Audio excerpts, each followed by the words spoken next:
الو شفق به حرفم گوش کن. میدونم تو ازم عصبانی ولی یه بار به حرفم گوش کن. شفق هنوزم داستانه این دختره رو گوش میدی؟ دختره دروغگو و حیله‌گره. شما هم حرفای حاله رو میشنوین مگه نه؟ چرا نشنوم؟ اون با مظلومیت ساختگیش پسر منو به دام خودش انداخته. چرا به دام افتاد؟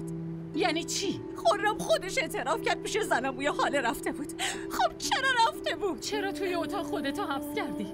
شفق وایسا بیا بیرون. وایسا. بیا بیرون. وایسا. بابات بیرون منتظرته. اون خیلی نگرانه. نکن شفق، لجبازی نکن. من بیرون نمیرم. بیرون خرم هست. نمیخوام چشمم به چشمش بیفته. چی کار میخوای بکنی دیوونه؟ اونم توی